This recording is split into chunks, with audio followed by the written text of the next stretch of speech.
People say all the time like, oh, they didn't come up to my asking price, they sent me a low offer. who's to say your item is like marketed and priced well? Like, what's up guys, Sean here. I go by Taylor Exchange on YouTube. So it's the end of the year. Christmas has passed. Sales, they're trending downward. I think a lot of people already bought all their Christmas stuff, but we have 21 items going out today. It's about $500 in sales. Yeah, I don't know. I mean, Q4 is good for a lot of resellers when you're selling things, but for me, clothing, it's pretty steady throughout the year. The only time the sales really increase is whenever I get like really good hauls. Maybe it's a private pick, maybe it's a crazy score like the Scotty Camerons I had earlier in the year, or the FootJoy from the Pro Tour guy. Anyway, right now it's trending downward, but what is trending upward? The Chicago Bears. I'm repping the Bears gear. We won Sunday on Christmas. I think it's Christmas Eve we played. Yeah, on Sunday. So I'm feeling good. But yeah, we're going to get to these sales. I got a couple ones I want to feature, some of the better sales. Of course, I have a lot of slow-moving stuff that doesn't sell for a lot of money, but it sells a lot throughout the year. We did hit over $200,000 in sales this year in men's clothing. So we're going to talk about some of that in January because I'm going to make that video, try to make it real nice for you guys. And right now I'm trying to get my bookkeeping in order as well. So there's a lot of stuff going on. As far as bookkeeping goes, a lot of people have a lot of questions like spreadsheets, keeping receipts, things like that. The main thing that I do that I think a lot of people do is I use QuickBooks, and other people use other type of software, but QuickBooks is pretty much like the king of softwares for bookkeeping. A lot of CPAs use QuickBooks for their clientele, so if you have it, it's easy for them to integrate and help you out. Now, reconciling is a word that it's like a task you're supposed to do with stuff, and I hate saying it because I don't know a lot about it, but you pretty much take one credit card statement for 1 month in the year, say January 2023, and then you match it with QuickBooks, and when you reconcile, you want to make sure that it's zeroed out and that everything matches. If it doesn't match, you have to identify what's wrong and do some stuff with it. So that's what I'm trying to do to make sure that everything is on the straight and narrow, and like that I just understand what I'm looking at, because I don't want to put a video out about like my income and then have a bunch of holes and things that I don't understand. Now, I'm not like a tax professional, but I do want to give you guys like a good idea of what you could do full time if you kind of grinded it out like I did with low dollar profits. But hey, it's enough to make a living and we're doing good. So let's just get to some of these items and talk about them a little bit. I need one of these boxes though too. I always forget. I got these boxes here. Pretty much just grab the items in order from SKU and put them in the box, and when I ship them, it's all in order when I go down the list because it's in order by SKU. So 102.57. Before I dive in, I do want to tell you guys, I hope everyone had a good Christmas, and I kind of want to show off some of my Christmas presents. Now, I didn't get a whole lot of Christmas presents because I'm an adult and I kind of just buy whatever I want. My wife and I, it's the same type of thing. So we did plan a trip for the end of December, but my mom got me a Christmas present, so I want to show it to you guys. First off, we got this little iron handle. This is for the pulley stuff that I have in the garage whenever I'm doing like warm-ups and stuff. I had like the foam handled one, but this is like the iron with the knurling, so I wanted to show this one off. And then she got me this one. It's like the kind of like an easy curl bar. You can do like curls this way, and then you can also do like pull downs, because I didn't have the longer bar, so now that I have it, I can do like pull downs with the cable, so that's going to be really good for back day. So thanks, Mom. And I don't know if you guys did that, like showing off your Christmas presents, but I remember me and my friends used to do it all the time. And yeah, it's one of the best parts, getting gifts and also giving gifts. But really happy about this. I just want to talk about it a little bit.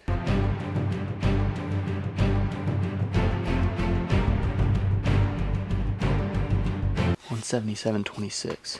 First item we want to talk about, this is Polo Ralph Lauren, tried and true brand. It's super saturated, but I sell it all the time. This is the big and tall 3XL tees. Sold for $20 plus $8.99 shipping, so right at that like close to $30 mark. Anytime I see the big and tall sizes, the 3XB, 3XLTs are the better of the big and tall sizes, and I'll pay up to like $9 a piece for them. These sell really well. This is like the nice blue plaid, and It's been like a seller for a long time. Hopefully it continues selling, but you can also use this method for like other brands. If it's not quite as an expensive of a brand, but it also has like the big and tall and it's, decent looking like condition wise, it has a chance to sell. So a lot of profit to be made in big and tall sizes, mainly because the people who are buying that don't always find it in the store, so they have to go to online places to find those items. Next item here, this is LL Bean. So LL Bean, it's an outdoor brand. It's not great for like long sleeve button shirts, but this one is like a thicker type shirt. I would almost call it like a shacket kind of. It's got the plaid inner lining right here. It's green. It's kind of soft. It's not like Sherpa lined or anything like that, but it's got that cool like workwear look to it, almost like that Carhartt look. This one went for $24.43 plus $8.99 shipping. So for LL Bean, hitting close to that like $35 mark, including shipping, is really good.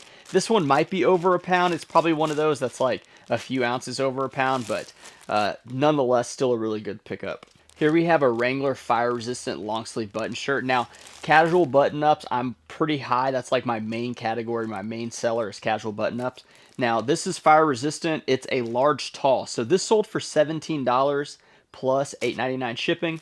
So with large tall, it's the same, like I said, the big and talls, but the fire resistant adds a bit of value as well. So when you have two things like that that are just different than a long sleeve button shirt that's like blue plaid, if it's fire resistant at big and tall sizes, it has a chance to sell. Now, regular Wrangler long sleeve button shirts, they're not as great. Walmart sells a lot of that, but Amazon as well. Whenever you're looking at stuff like this, you got to find things that make it a little bit better. Like people talk about, oh yeah, speaking of people, I don't want to get off on too big of a tangent, but if you guys message me on eBay, like direct messages that typically you're asking for advice or like, hey, I watched the channel, don't message me on eBay about that kind of stuff. Just hit me up in the comments, hit me up on Instagram, hit me up on Facebook. My business page, Taylor Exchange, is pretty much everywhere, TikTok even. If you want to talk to me, like hit me up on those platforms. I'm not going to message you on eBay about personal things. I don't want that to be incorporated with anything that I'm doing on social media because I don't want eBay to like just think I'm doing deals outside eBay. And I don't care if other people do it. I'm not going to do it. So I'm not ignoring you. Like I've read those messages, but please reach out on other platforms because I'm not going to hit you back on eBay. But yeah, so try to find like things in the brand that make it a little bit different, like Wrangler George Strait edition like shirts. Those are going to go for more money than just a standard Wrangler button shirt. And once you figure out which ones in each brand to look for, then you have like a good list of like, okay, this brand's cheap, it's saturated, but in fire resistant big and tall sizes, it has a chance to sell. And that's what we're looking for with every item. So there's a lot of these items that I'm picking and pulling, and they're selling for, $20 shipped or $18 shipped. And I don't really talk about them because I'm not necessarily buying them to sell them for that low amount of money. Ideally, they sell for a little more, but whenever offers come in that's less than what my ideal price point is, I don't just hold on to it. If I did that, I'd have like 3 times the size of this store. The main reason I accept those offers is because some profit is better than zero profit. I would much rather get $5 profit than try to wait for 12. If I got to take $7 off of a price, maybe you do it just because you're still making money. Yeah, you're doing the work, and some people say, is it worth it? To me, this job is absolutely worth it because I'm able to kind of live pretty much how I want, and I'm still making enough money to provide for this house and for my bills and for my wife and kid. And then I'm able to do fun things like make content and go on trips and things like that. So it's part of the game. And then it's like, why do I not tell, oh, I sold this, what was the one I just pulled? Let's see. The one I just pulled, a Dallas, oh my God. It was a Dallas Cowboys short sleeve polo. I don't know who's buying that after their last beating, but yeah, it sold for $8.20 plus $8.99 shipping. So I'm not going to say, hey, go look for Dallas Cowboy polos, but if you find it for $1, like that's a really good sale. But you have to be able to put in the work to get it listed and sold and shipped. And some people don't think that that's worth the time, but I kind of remind you, like, what other jobs have you had where you can go to pretty much like thrown away clothes, like say a garage sale where they're just literally tossing them, or maybe people just give you clothes, you can identify that, hey, I can make $17 shipped, you know, including fees, shipping, and all that, and profit $5 off that Dallas Cowboys polo. Like, I don't know, however long it takes you to do. I just remember working jobs where I was like, I don't know, carrying a ton of 2x4s because I was framing a house, or carrying concrete, or digging ditches, or doing a bunch of very hard manual labor for like, you know, as low as $8 to like $12 an hour. And that stuff was terrible. A lot of people, I think, if you're coming from a job where you're making a lot of money in an office, like maybe you're not even doing a lot of projects, or maybe you have like one a week and then you have help at the same time.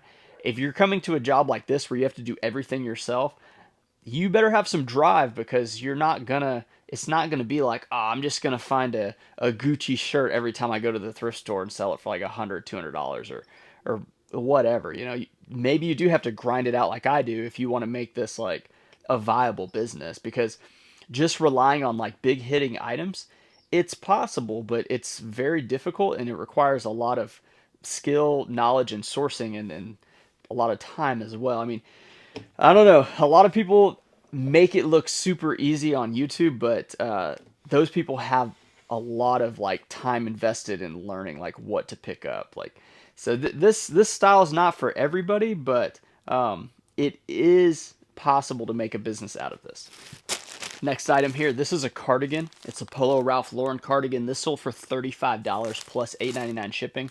I love picking up cardigans. I've sold Abercrombie and Fitch, Hollister, American Eagle even, and Polo Ralph Lauren sell for a little bit more money. The big pony ones do well. This is a whitish, kind of off-white. I don't know if I would call it ivory, but it's not like a stark, like white, crisp collared shirt, but it's white. Anyway, what I'm saying is I don't pick up a lot of white shirts, but when it comes to cardigans, like I'm willing to kind of clean it up a little bit, because 35 plus 9 on the shipping, that's a pretty good sale for a cardigan. And a lot of people pass up cardigans. They're in fashion. Like a lot of celebrities, a lot of you know, athletes like to wear the cardigan look. So I've been doing well with cardigans. I pick them up all the time. Next item, this is a short sleeve polo. It's Johnny O. Johnny O is like a surfer type beachwear brand. This was more of like a golf polo. It's this these little polka dot slash balls. I usually just say geometric for this. I really don't say polka dot, even though it might be considered polka dot. Johnny O. I don't really see a lot of like polos kind of this style, but it was with a bunch of like golf wear, and I was like, dude, it looks cool. Any all over print shirt has a chance to sell. Johnny O does pretty good. This went for $17 plus $8.99 shipping. Up next, we have a pair of pants. This is Outdoor Research. Outdoor Research is pretty good. I may have taken a little low offer on this one. I had it listed at $29.99. I accepted an offer of $20.99, or possibly after the 30% off discount that I sent, $20.99 for a pair of pants here. I think they did have a little bit of an issue with them, or I would have listed them for more. I believe they had like some type of stainage or something. Outdoor Research, hiking wear. Sometimes these will be in the slack section of the thrift store. So if you look at the slack section, try to look at the like where the cargo pocket would be if it had one, and see if you can see any like zipper or anything like that. Then you know, okay, this one's not like a slack, like an old grandpa slack, but it's actually maybe like a tactical or cargo type pant. And that's like kind of like an easy get if you're looking through that section, and maybe you can come across something cool like this.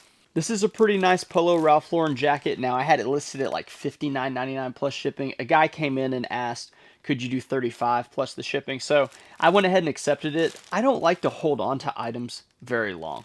Like, the only time I like to hold on to something for an extended period of time is if it's like, I don't know, say like over $100. I'll pretty much wait to get close to that $100, but if it's in the range of like 20 to 80 bucks, I'm willing to accept any reasonable offer that I think is reasonable. This jacket, I didn't know what to price it at. And people say all the time like, "Oh, they didn't come up to my asking price. They sent me a low offer." Like, who's to say your item is like marketed and priced well? Like, it is a used item and condition plays a factor, but also, I mean, just because you see a sold listing for like, maybe this jacket had a sold for 60, like, oh, I accepted 35 plus shipping, does that mean I like took a lowball offer, or did that person just kind of get lucky with the 60? I mean, I don't really know.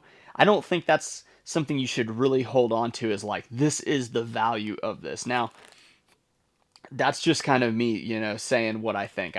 Maybe I'm like tanking the market or lowering the market, but I'm okay getting the quick sale on something like this because this is a good sale. It's a good amount of money, and then I can still go find more items with that money, and I'm happy about it. So I'm gonna find more of these types of jackets, you know. And you know, another thing is what you pay for it. So say I paid 25 for this jacket, like no, I would not accept the 35. But if I paid 10, like I think it's okay to accept that.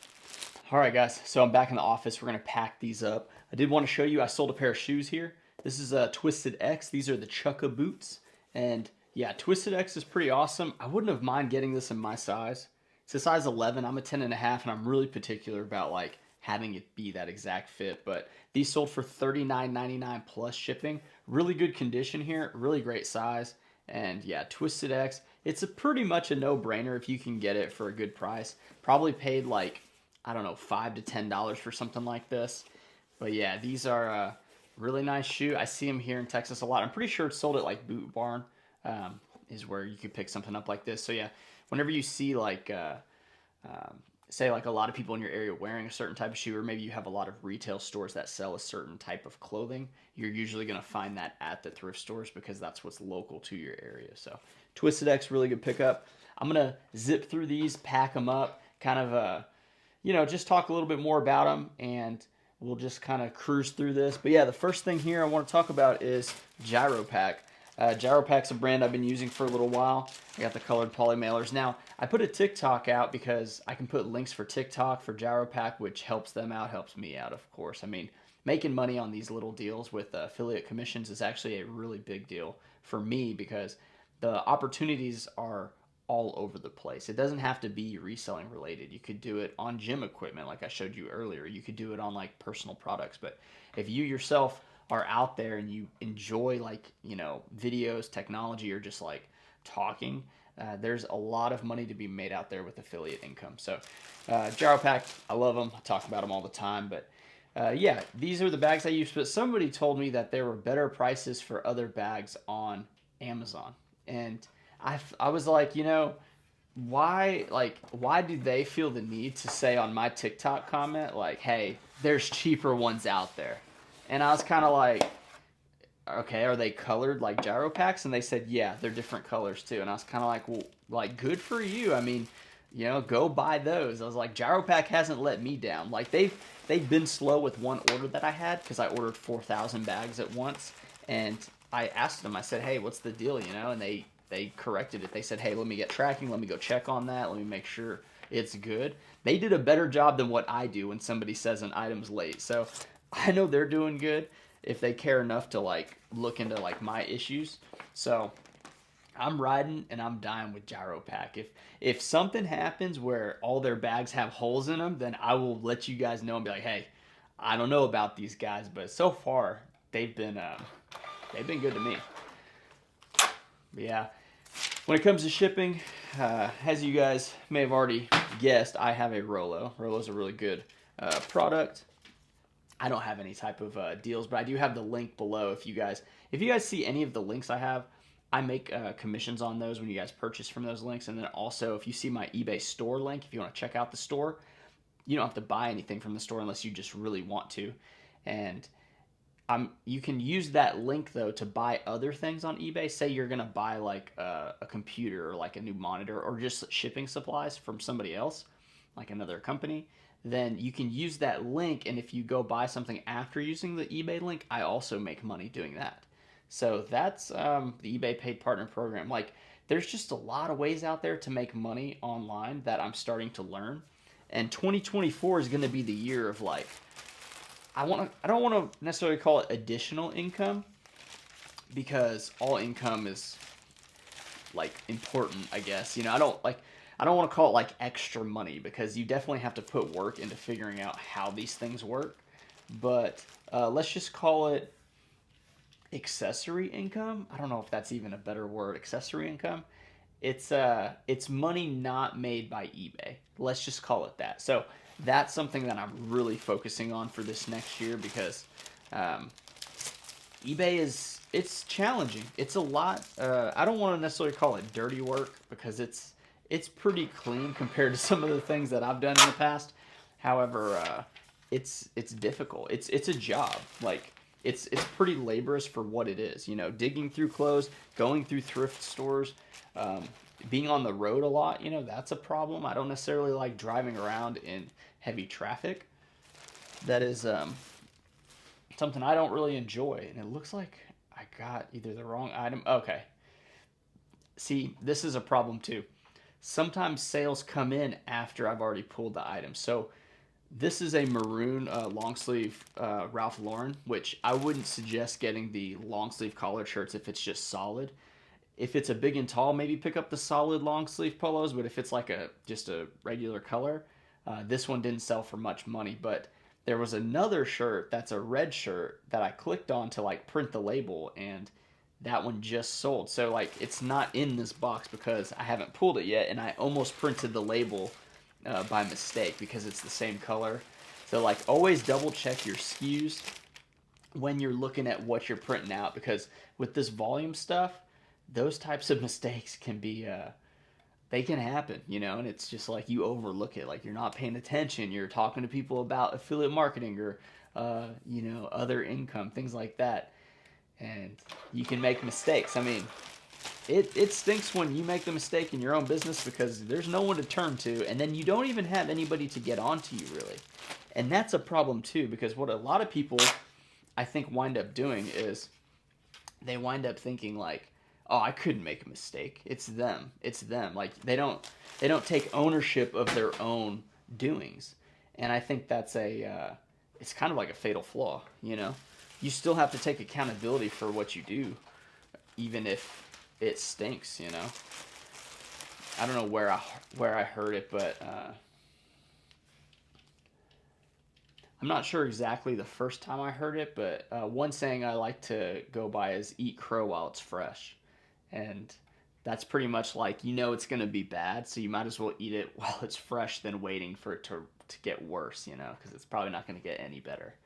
So kind of just own up to the stuff business wise, you know. If you make a mistake with a buyer, you send them the wrong thing, maybe let them know like, hey, refunds coming your way, you know, please return the item. Like I wish I wish I could kind of go back through the year, like, and I could probably do this with YouTube videos, is like, let's talk about the highs and the lows of the year that I put on the channel. It's to kind of like just rehash what I've learned from some of those situations.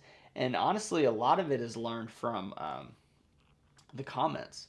When you guys leave comments and you tell me like, hey, that's really not how it's supposed to be, or like, hey, I would do this. Now, when some people say you should do this or shouldn't do that, I'm not a big believer in somebody really saying stuff like that. But when they give good examples of like, hey, this happened to me, just want to let you know, that type of stuff, I really do like to hear, because it's a big deal, you know. When you work for yourself, you don't really have much to bounce off of. Like, there's no feedback loop, there's no manager boss, there's just you know. So that's a big advantage of social media, is, you know, you can kind of crowdsource, um, you know, tens to hundreds to thousands of people, just depending on what type of following you have. And what I've learned is, you know, the more kind of out there, the more you put yourself out there, the more honest people will be, and the more people will follow. You know, if you would have asked me back in not even like last year, but let's just say the beginning of this year, like January, February, I was I was not making YouTube videos at that time. I had given up on my YouTube channel. You can see my older videos.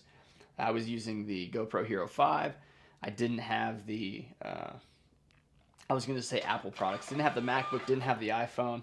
I was doing the whole Android route, and I didn't have the good Android stuff. I had like the stuff that wasn't conducive for making videos properly, and I didn't have time that I wanted to devote to it. So I I gave up on it. So if you asked me a year ago, like, hey, by this time next year you'll be coming up to like 10,000 followers, I'd be like, oh, you're crazy. Like, there's no way. If I'm up that high, then I made it. Like, you know, I'm set.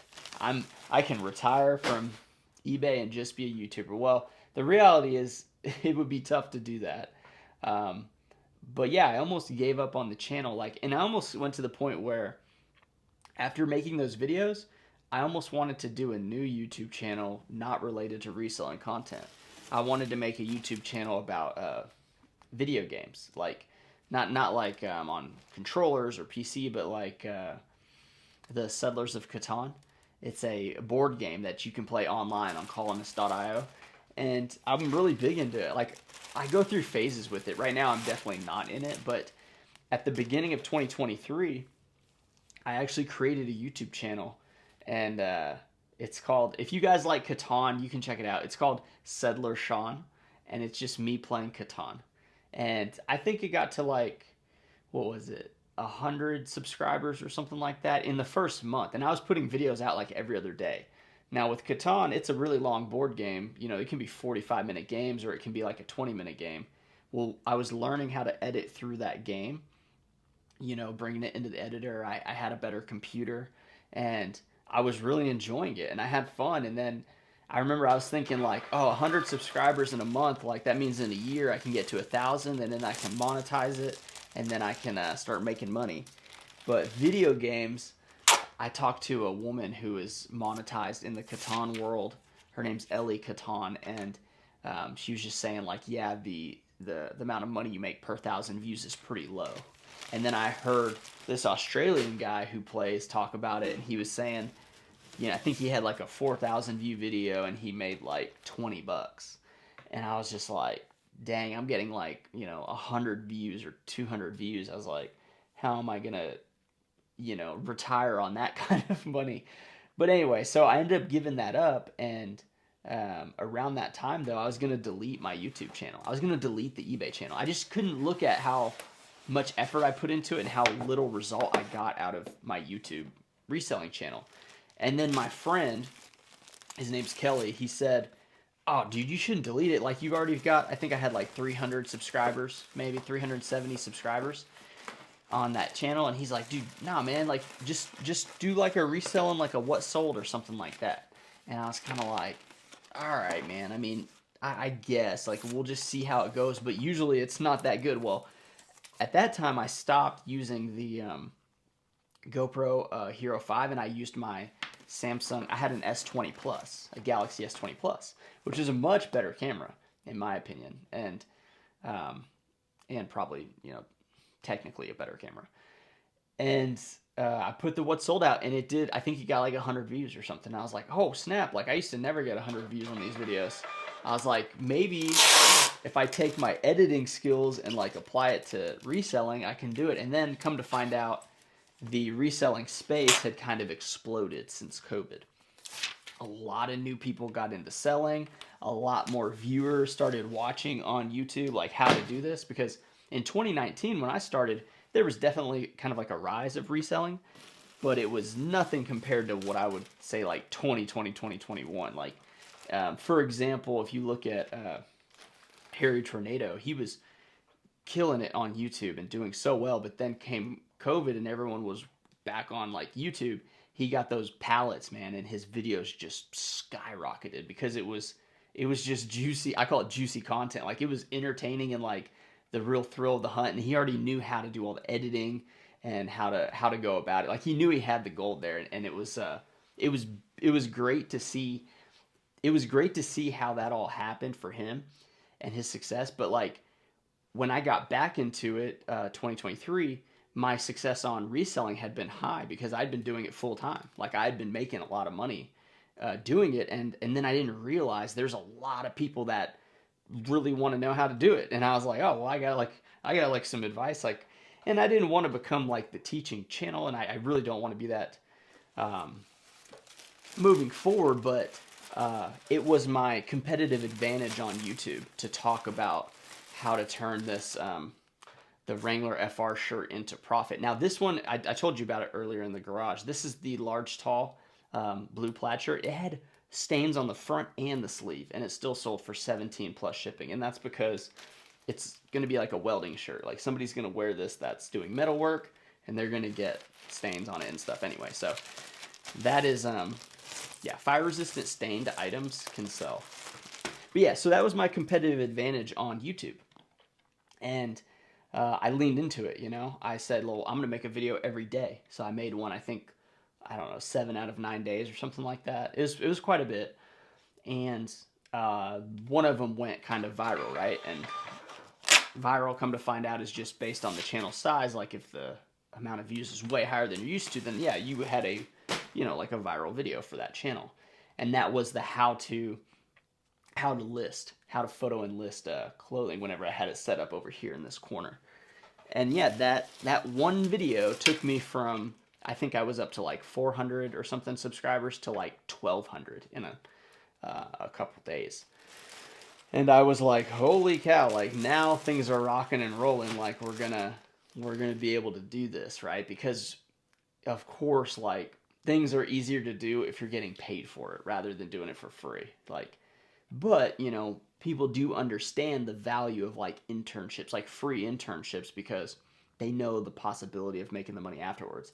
And I would say starting a YouTube channel, you're pretty much putting in like a free internship, because you don't know what you're doing. Like, uh, it takes a lot, and a lot of people, I talk to some other creators, and they say like, there's people out there that don't even look up how to make a YouTube video or how to make a thumbnail or how to do this.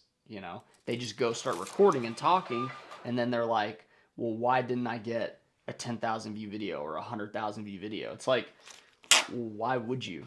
Like, why would you get that? Unless you perform some skill that was like unremarkably cool. Like, say you did, I think it was Tariq Cohen for the Bears, did a backflip, and he caught two footballs out of the jug machine while he did a backflip. Like, if you do something like that, you're gonna go viral. Like, you're gonna get a lot of views. But if you're pulling items out of a let's just call it a storage unit, and you're kind of like, the camera's bad, the audio's bad, you don't look great, like you don't have, like, maybe you didn't shower. I don't know. I mean, I didn't shower this morning, just to be honest. But maybe you maybe something isn't right about it, and then you're like, oh my gosh, like nobody's watching my content. Well, I can tell you, based on the stuff that I did in the past, I felt like that was gold every time I recorded. I was like, oh dude, if this doesn't go viral, I don't know what people out there are watching. And um, the reason it doesn't do well is because it's not good, you know.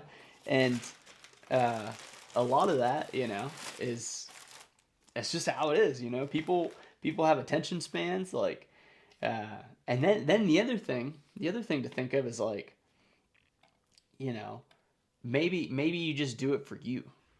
Maybe you let the rest of that stuff work itself out. I've got to the point where I understand a little bit, not a lot. I mean, I understand the salacious clickbaity. I know, like, I could easily say like, I've made $200,000 in sales, like make it seem like I'm profiting that much, but I try to tell people like that's not the profit, that's just the top line, which it's an impressive amount. Like, that's an impressive amount of money in my opinion, but the profit is much lower. It's closer to like 60,000. And I think there's people out there that love to make it salacious and like it clickbaity, and like you can pay for these guys to make your thumbnails real crazy looking, and you can almost see it. And a lot of it is just adjusting the contrast of the colors and stuff. And I don't know. It's not like I'm not trying to chase like virality. I thought that was the way. I thought that was the way. And sometimes I feel like trying, because I'm like, well, it'd be cool because I know this is a good topic. Like, say you found a vintage N64 like crazy haul at a garage sale. You're probably going to want to make a video about that, because there's a chance you could get like even a million view video. But it's like it may be too out of your nature. Like, it may not seem relatable. So the content I'm trying to put out is more of this is me running my business, how I'm doing it, how I'm balancing a family life, how I'm balancing like my young son, and how I'm trying to enjoy and just kind of enjoy my life. I'm not necessarily just like, guys, this is it. This is what you got to do. This is what you got to do to make a ton of money on eBay, like in 2024. Like, this is this. If you don't watch this video, and like, just all that stuff, um, I don't know. I think, it's definitely like profitable. Like, people make money like doing that, and I just don't want to use YouTube as that type of vehicle right at this moment in time. Like, I don't know if it would make sense to like once a month try to make like the best like viral type video or try to do it every time, but I don't think it's it doesn't come off as real to me, you know? But what is it anyway? Like content is entertainment, right? Like we're not putting content out to be boring, you know. Like we're not trying to, even though I've probably lost quite a bit of the viewers from the beginning of this video talking about what sold and like, you know, that kind of thing. But that's why I put it in the front, right? Like I showed you guys what sold. You guys kind of saw that, and it's like hopefully that fed the people who first clicked and saw me, and they're like, oh, this is who this guy is. Like he delivered on what he said he was going to do. Now this back half, it's for the real ones, right? It's for the ones that are out there doing their photos, doing their listings. Maybe they didn't have nothing on YouTube to click on. Maybe they didn't want the crazy loud sell this item for Christmas, you know, this type of video. Maybe you guys didn't want all that, you know. Maybe you guys just wanted somebody to talk and kind of you know, just hang out a little bit. So that's what I feel like bringing today, and I'm glad I did it because honestly, like you know, my family, we're going through a really hard time right now. I mean, mainly my wife and you know her family. It's just holidays, a lot of highs, but then whenever lows hit, like they hit hard. So trying to overcome feeling down, you know, I don't know if I could have done it exactly, but whenever I had a friend, he's gonna start a channel. Yeah, he's gonna start a YouTube channel, and he said, "Hey, do you have any tips on a what sold video?" And I was like, "Dude, I've got a few." So that actually triggered me to like make this video today because I knew it'd been a couple days. I didn't run the live during Christmas Eve because it was Christmas Eve. In my family, we celebrate on Christmas Eve. My wife's family does Christmas Day. We do Christmas Eve, and that got me kind of fired up. I was like, dude, let's go. Like maybe I should make this. Maybe I should make a video to put out to people. To hey, I'm still around. Like things are still happening. I've got plans. I've got things that I'm working on for this next year. Right now, I'm really trying to just get my books in order. Not that they're completely out of order. I spent probably 2 hours, maybe an hour and a half in the CPA's office, just kind of going back and forth with them, and honestly, just trying to learn QuickBooks a little bit better because I've got multiple credit cards, multiple accounts, and it got a little muddy. Let's just say when you're trying to credit card churn and like maximize all those points, if you have a bunch of different expenses on those, trying to file those can be an issue, and then sometimes the credit card companies like those transactions slip and don't always get logged properly, or QuickBooks will create some type of rule or suggest a rule, and then things get logged out of sorts. But anyway, I plan to get better at that in this next year, and I'm doing it right now. I did a little bit this morning, and I've got a question to ask him. I wrote it down on a piece of paper, a question to ask.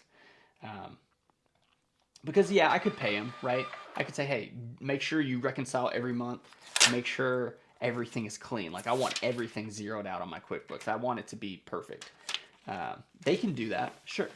And maybe it is worth it to pay and use that time to make money, you know, doing other things. Now, that's definitely an argument to be had. However, I would counter it saying, I should know that. I should know how to do it at the very least. Like, I don't have to necessarily be an expert on, like, everything about it, but I need to have a better understanding of how all that works because I think it's not very responsible to be like, I'm totally not going to learn it. I don't want anything to do with it. Like, I need to have a pretty good understanding of it, and then, you know, honestly, if you set it up right and you know what you're doing, there really shouldn't be any need to pay them to keep the books in order. Now, when it comes tax time, they'll file it, and then the other thing is like I run an S corporation, so that has its own hurdles that they help me with. So without them, like it's hard to kind of file the paperwork needed because I don't really know like where to look for that stuff in the IRS website or like anything new that happens. I don't really get alerted, and then whenever I file my taxes, I feel much more comfortable having them do it. But as far as like bookkeeping type stuff, like I should have a better grasp on that kind of thing. So I spent a lot of time over there, you know, just talking to them, and thank goodness that they were slow and they were willing to kind of hold my hand through this. And I told them yesterday, I said, I feel like a T-ball player trying to hit like a 90-mile-per-hour fastball. Like I had no chance, and they even laughed at me a few times because of just how ridiculous I sounded. But I had to tell them, I had to say, okay, what you just said, I didn't understand any of that. I was like, can you please explain it again so I can understand? Maybe like use different words, or let's break down this first part of the sentence. And to them, you know, it's a walk in the park, right? But uh, I do think educating in yourself is one of the better things you can do uh, with your time and money. Now, and I brought this up to them.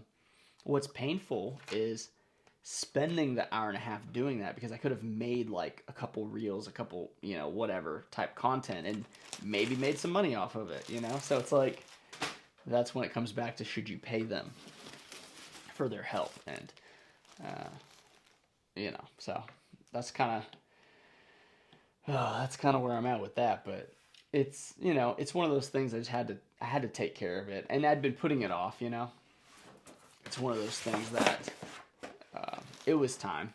It was time, and it's close to the end of the year, and I want to start 2024 off like correct. Like I want to make sure I reconcile each month to ensure that everything is where it needs to be, and that I'm not like letting money slip through the cracks, or you know, anything like that. So it is cool though. It's cool seeing like how all of it works. It's just it's daunting if you let it get out of hand. If you let it pile up, you know, and then you're just like, oh, I don't even remember what I bought here. Like, is this even in the category to be a write-off, like, or an expense, you know? That type of thing. It's, yeah, you gotta have all that in order.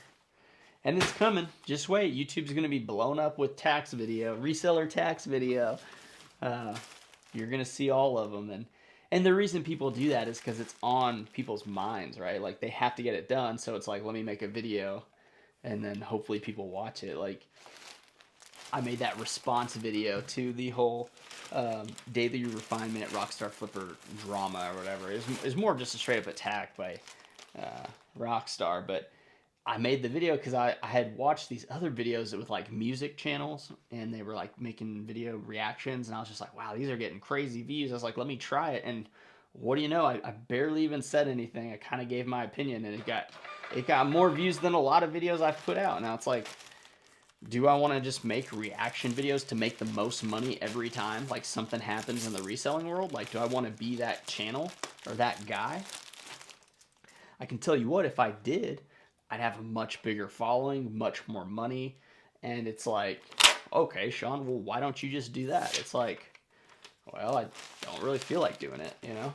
It's not like it's scummy or anything like that. It's just, it's it's not like it's not like it's not my business, because my business is whatever I feel like looking at or consuming on the internet. If I want to look at some drama on the internet, like, and talk about it, like that is my business. I do want to make that my business, but it's not like it's not my own thoughts, right? It's not like my own creativity, you know.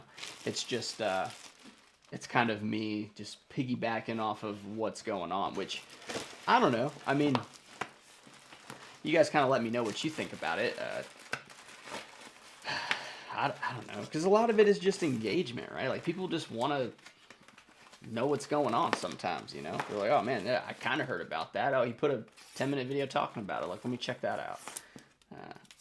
You know, and the comments in that video were just, people want a place to be heard, to vent, or to put their opinion out in the comment section. Holy cannoli. Like, people are getting fired up about that, and I was so surprised. But I knew, like, I just knew. I didn't know there'd be that many comments, but I just knew a lot of people are going to watch this video because it was a big deal. And I don't know. It's like, kind of dip your toes into the drama to get views, but it's like that video, I probably made over $200 on that video, right? It's like, that's a lot of money, dude. For all I did was turn on the camera, play like a clip of their thing, and then talk about it and give my opinion. And you make 200 bucks. Like, if you did that every other day or at a high level, like that's a really good income, you know?